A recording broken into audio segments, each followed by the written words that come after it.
Book 4. The Structure of Shadanakar. The Infraphysical Planes. Chapter 1. The Demonic Base. One fact that our religious consciousness has failed to take into account to this day is that the Trinity intrinsic to God recurs or is duplicated in some of the monads he creates. The crude saying, "The devil is the ape of God," has a profound and multifaceted meaning. The warped, inverted imitation of the Trinity, the inner mystery of the divine spirit, by the great demonic monads, constitutes one of its most important senses. I cannot, of course, shed any light on the triune of Lucifer. It is on a level so infinitely beyond all the powers of our comprehension that it is scarcely possible to apprehend anything about it other than the very fact of its existence, the fact of its fall in times immemorial, and its continuous struggle against God. Shadanakar, the proper name of the Brahmatura of our planet. It comprises a huge, more than 240 number of variomaterial planes of varying dimensions and time streams. Brahmatura. Almost every heavenly body possesses a number of variomaterial planes that together form a closely integrated system. These systems, united by the commonality of processes taking place on their planes, are called Brahmaturas. In the majority of Brahmaturas in our galaxy, the chief process uniting the planes of each is the struggle between the providential and the demonic forces. There are, however, Brahmaturas that have completely fallen under the sway of the demonic, and those that have freed themselves entirely of it. Demons, the higher humankind of Shadanakar, who abide in a sakwala of four-dimensional worlds with differing numbers of time streams. Demons proceed along a path of growth similar to ours, but they began much earlier and are completing it with greater success. They are linked to our humanity by a variety of threads, some of which are described in the main text. Sakwala. Here it means a system of two or more variomaterial planes closely connected in structure and metahistory. Metahistory, the sum of processes, as yet outside the field of vision and methodology of science, that take place on planes of variobeing existing in other time streams and dimensions, and that are sometimes visible through the process we perceive as history and the religious teaching about those processes. Monad. Here the term means a primal, indivisible, immortal spiritual entity, which can be either God-created or God-born. The universe is composed of a countless number of monads and of the numerous kinds of materiality created by them. Despite the tremendous gap between the dimensions of his being and ours, the nature of Gagtungar, the great demon of Shadanakar, may, under favorable circumstances, be apprehended to a somewhat greater extent. Most important, his triunity becomes evident, though the cause, origin, and purpose of that triunity, if it does indeed have a purpose, remain a mystery. Gagtungar, the name of the planetary demon of our Brahmatura. He is three persons in one, like certain other beings among the uppermost hierarchies. The first hypostasis of Gagtungar is Gisturg, the great torturer. The second is Fokerma, the great harlot. And the third is Urparp, the great implementer of the demonic plan, who is sometimes called the principle of form. Hierarchy. Used in this book in two senses. 1. A series of subordinate ranks, whether they be ecclesiastical, military, or administrative, and 2. Different categories of varianatural, variomaterial, or spiritual beings, for example, the angelic, demonic, elemental, or demonic hierarchies. What comes to light first of all is that we are dealing with a kind of blasphemous parody of the hypostases of the Holy Trinity. But the nature of the divine triune, arguably the most complex issue in theology, will be discussed, if only briefly, in another section of the book. Thus, for now it is impossible to shed light on the nature of the parody I have just mentioned. I will only say that Gagtungur endeavors to counterpose his first person, the great torturer, to the first hypostasis of the divine Trinity. His second person, who could best be described by the name the great harlot, to the second hypostasis, and the antipode called Urparp, to the third hypostasis of the Trinity. Urparp is the implementer of the demonic plan, and in a certain sense might be called the principle of form. It is that aspect of the great demonic being that manifests itself in the life of various planes in Shadanakar as a power that actively works toward transforming their nature in accordance with the designs and purposes of the torturer. It is the formative power. Fokerma, the great harlot, is that aspect of the demonic being that pulls and draws souls and fates within Gagtungur's compass. The first aspect, Gisturg, the great torturer, is the ultimate depth of the demonic self, the repository of its higher will, power, and desire. His external appearance, as seen by the spiritual vision of those few humans who have gained entry to the dark heights of Digm, his abode, is dreadful beyond all description, reclining, as it were, over a raging purple ocean, with black wings stretched from horizon to horizon. He raises his dark gray face to where a blaze of infrapurple light pulses and flares, while above it all blazes a luminary of an inconceivable color, vaguely reminiscent of violet. Woe to those whom Gagtungur fixes with his gaze and who return that gaze with open eyes. If I remember correctly, of all the human agents of dark missions later brought to Digum, only one, Torquemada, found the strength at that moment to recall the name of God. All the other monads became slaves to the devil for untold centuries to come.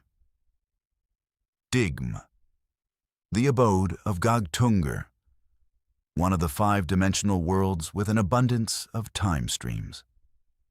Besides Gagtungur, the elect of evil also abide in Digm. They are the monads of a very few humans who have merged with their demonized shelts and the few souls of certain beings of demonic nature, including the grand Igvas, the dark leaders of anti-human kind, who have already completed their journey on various denser material planes.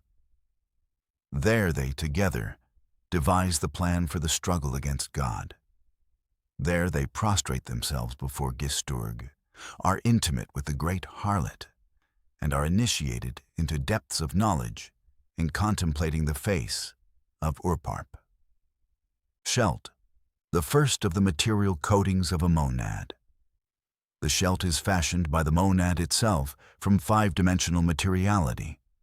It is the vessel of the monad together with its divine properties and capacities. It is not the monad, which remains in Iron, but the shelt that is the self that embarks on its journey through the lower planes in order to enlighten them. Iron, the five-dimensional world where human monads abide. Igvas, the principal race of anti-human kind. It is made up of highly intelligent demonic beings who abide in the Shrasters, the underside of the world. Shrasters, variodimensional material worlds connected with areas within the physical body of the Earth known as countervailing prominences, which point to the center of the planet. The abode of anti-human kind, which is composed of two races, Igvas and Rarugs. There are great metropolises in the Shrasters and a very advanced demonic technology. Rarugs, the second race of anti-human kind.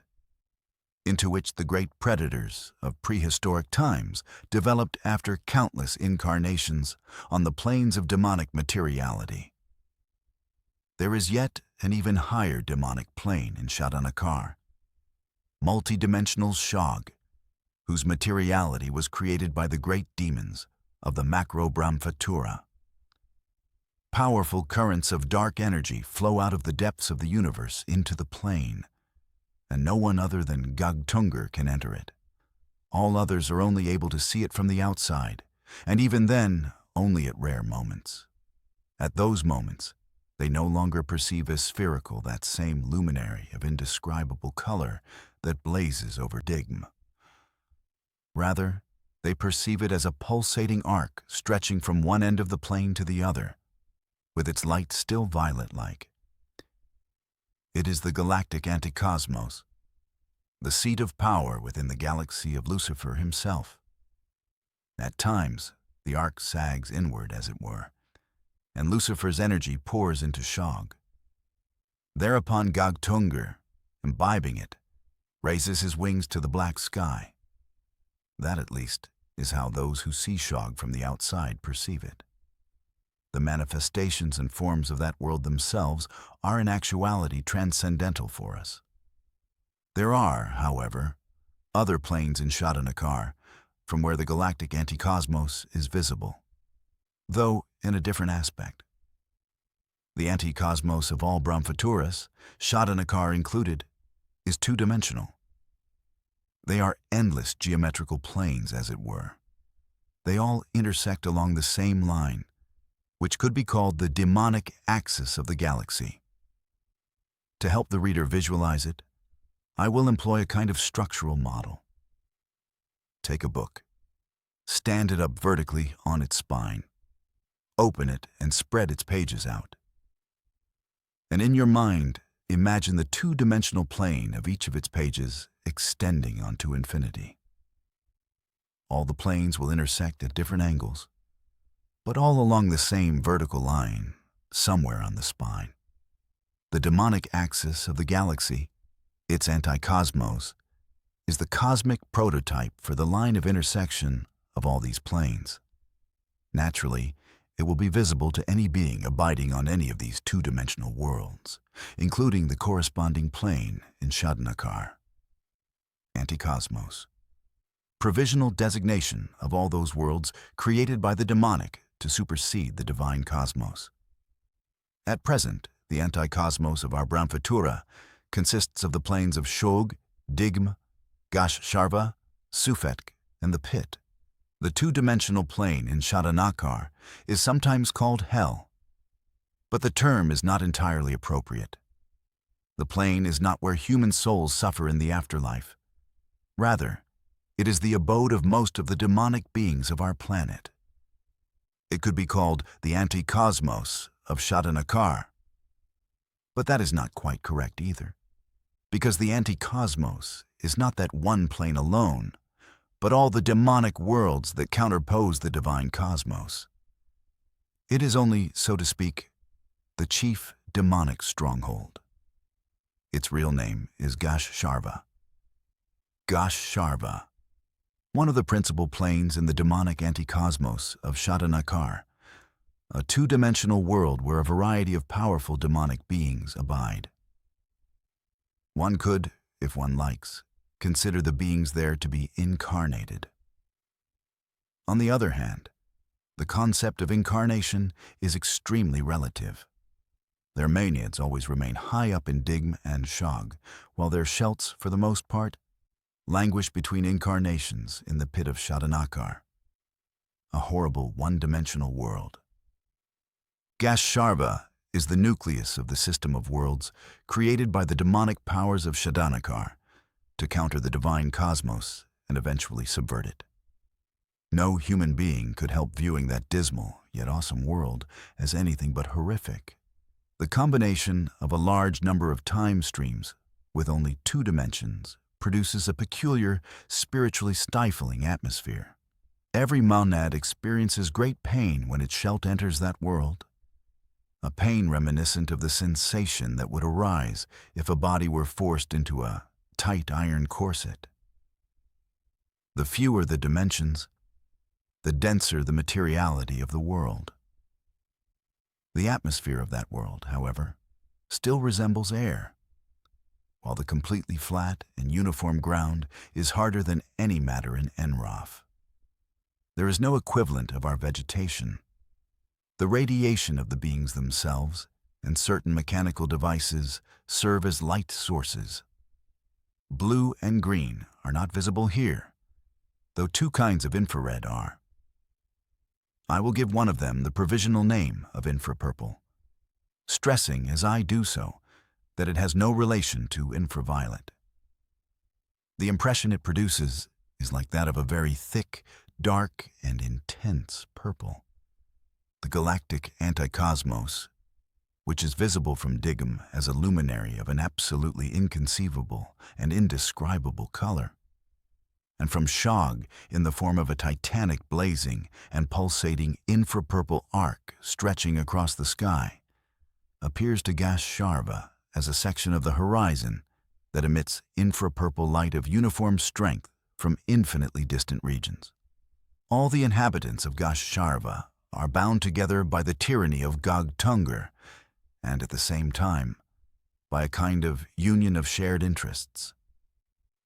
They hate Gog-Tungur, yet not as much, of course, as they hate God. The keepers of the lower purgatories, Magma and Kor, the three Sakwalas of retribution abide there. Vrubel's the fallen demon has a twofold meaning. It is both a memory of Digum, of Gog-Tungur, with wings stretched to the horizons, and a metaportrait, or rather, an infraportrait, of a lesser demon, a keeper of one of the purgatories. They are called angels of darkness, and the name captures their appearance perfectly. There is something human-like about them. They have large wings of astonishing beauty, and one senses something regal in the purplish and reddish color of their wings.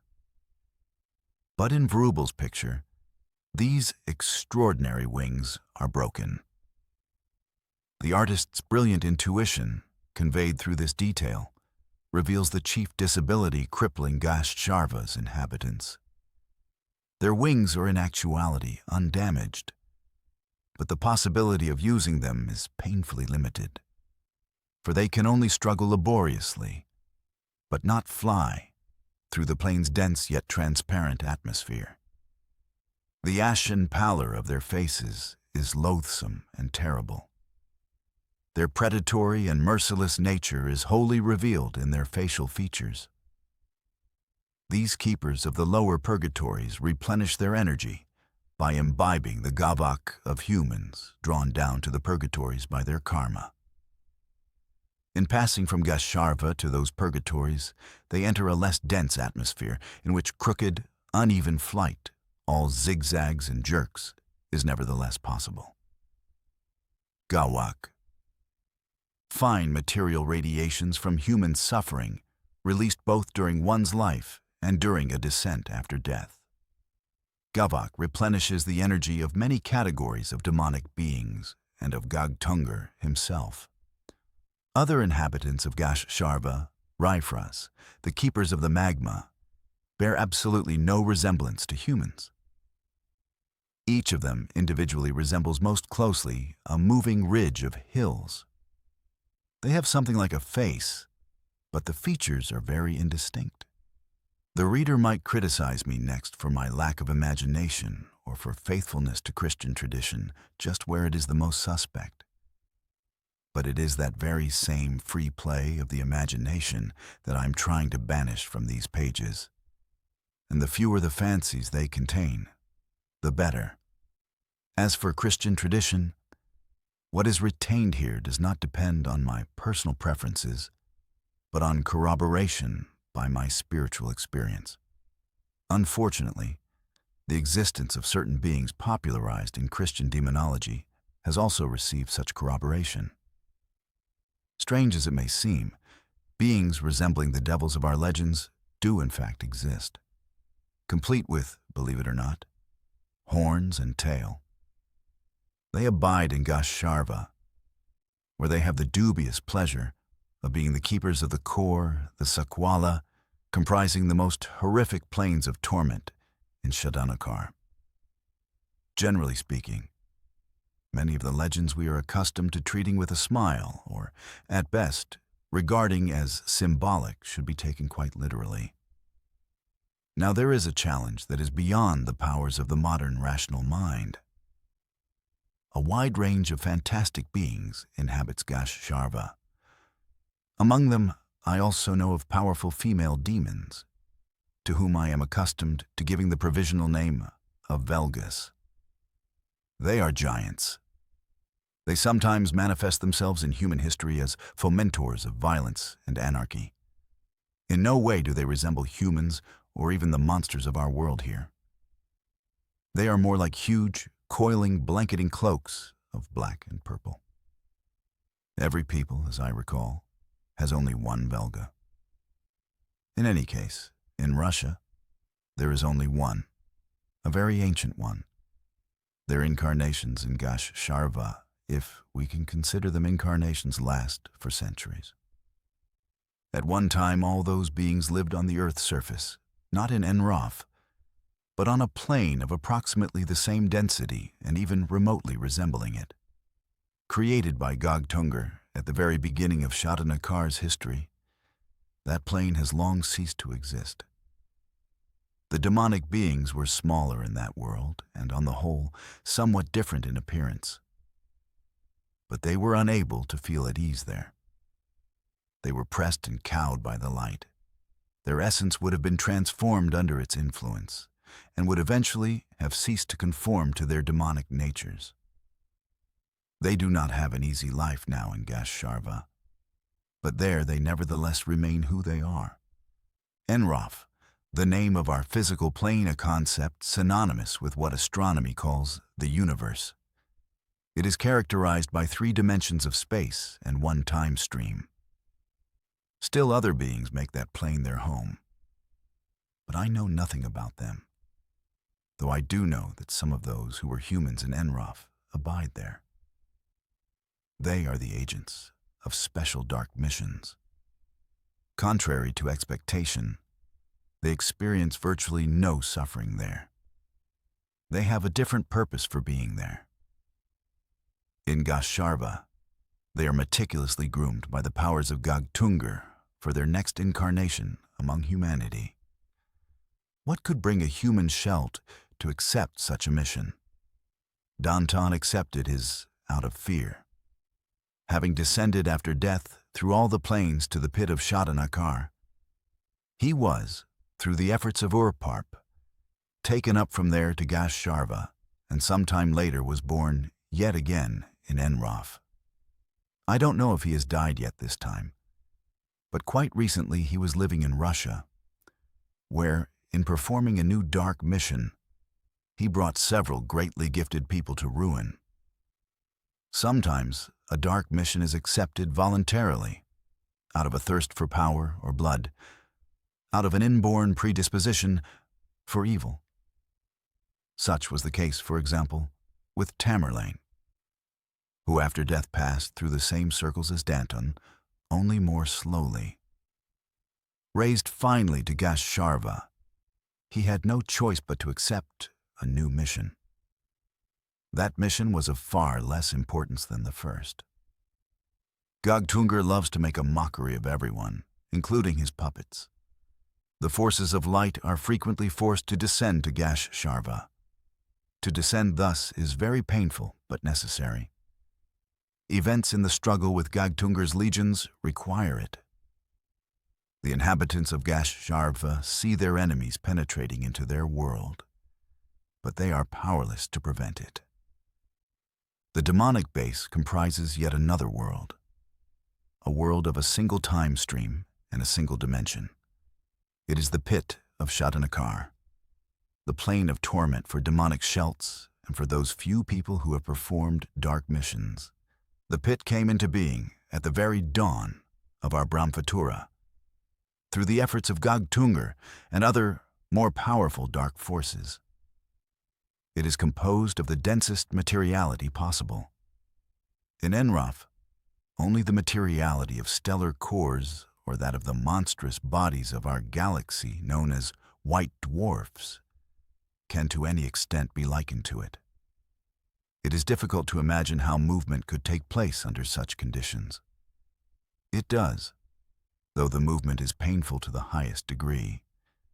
It is necessary for the maintenance of their level of energy. Otherwise, they are sucked into a kind of cavity that leads to an even more wretched place, the pit of the galaxy. That all serves to clarify once and for all the relativity of the concept of incarnation. Demons, having incarnated in Gashsharva or on certain other planes of 3 and even 4 dimensions, sink to the pit after death, where a new body, the densest possible, awaits them. That is the law of karma, whose double edge is turned back on the demons themselves. To replenish his energy, Gogtungur himself imbibes the radiations of their sufferings in the pit. Why not rebel against the law of karma? It is that same karmic law which supplies them with energy during their incarnations on all the other planes. To fight the law would be tantamount to renouncing Gavak as food, tantamount to entering into conflict with the entire demonic camp and the whole anticosmos.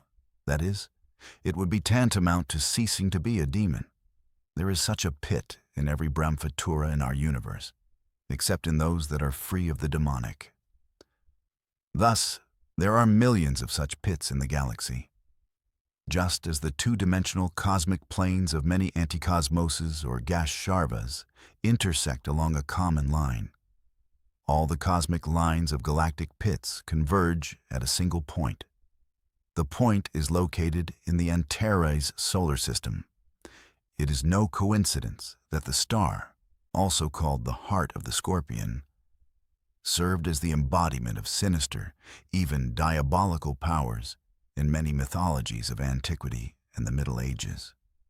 That immense solar system is the focal point of the galaxy's anti-god forces, their abode in the three-dimensional world.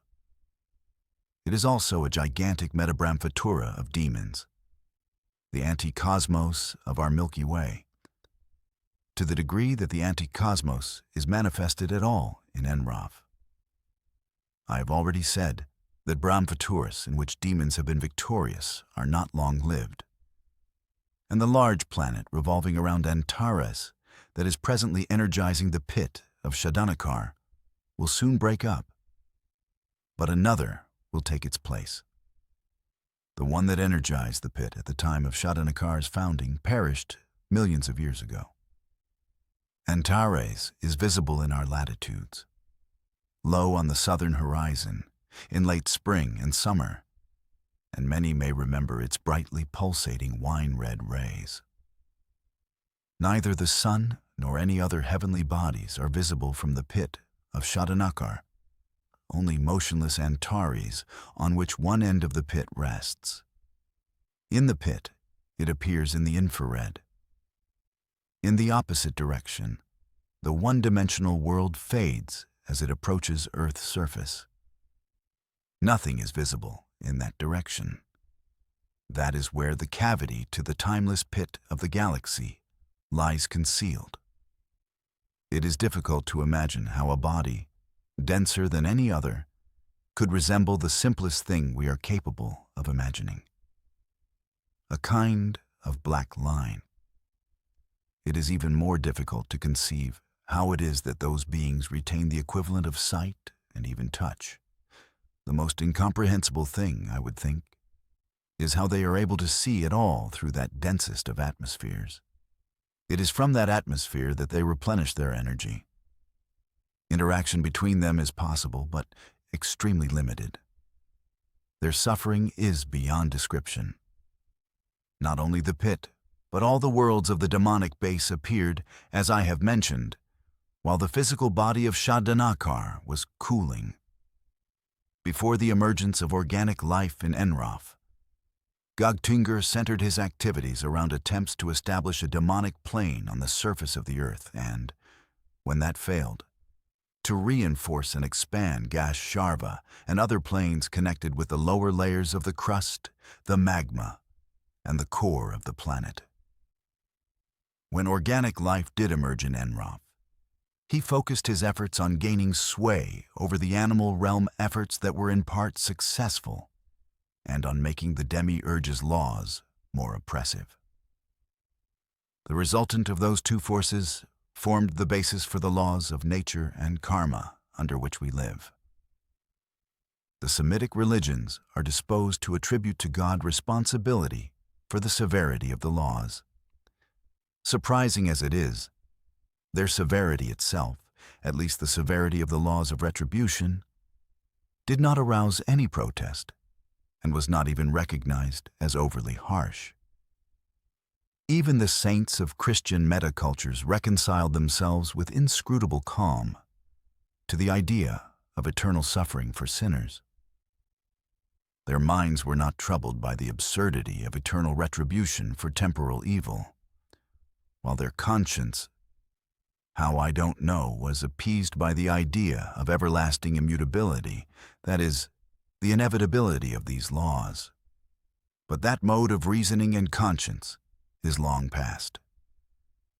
The idea that the law, in the form it has taken, was created according to God's will should seem blasphemous to us now.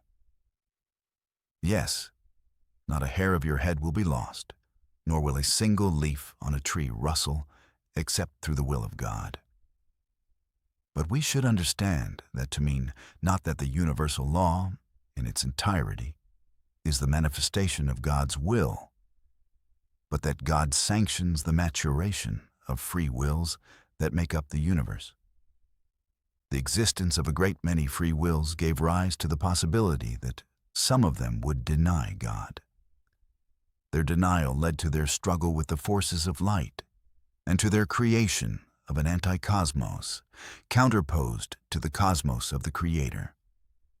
From the very moment life emerged in Enraph, Gogtungar and his horde left their imprint on the laws governing that life. They were unable to change the laws of the middle planes of Shadanakar. But many species and classes of animals and some planes of elementals fell under their sway, either wholly or in part. That is the origin of the duality of what we call nature. Beauty, spirituality, harmony, and peacefulness on the one hand. Living beings killing each other on the other. Is it not obvious that both these aspects are equally real? Is there even one person with a brain and conscience, no matter how deeply he or she might love nature, who would venture to say that its harmony eclipses and alleviates the boundless sea of suffering that is evident to the unprejudiced eye? And could even one person be found who, despite that sea of suffering so glaring, so indisputable, so incessantly bombarding our ears with the groans and cries of living beings, has not even once in a while still experienced the inexplicable harmony and incomparable beauty of a nature? How is it that to this day people have failed to understand and resolve that crucial paradox? Is it not because in the West, religious thought for more than 20 centuries has been held in thrall by the idea of God's absolute omnipotence, and by consequent preconceptions about the oneness of nature? And in the East, is it not because a deep-rooted philosophical monism has not permitted people to approach an understanding of nature's duality? Thank you for listening. Why not to subscribe for more?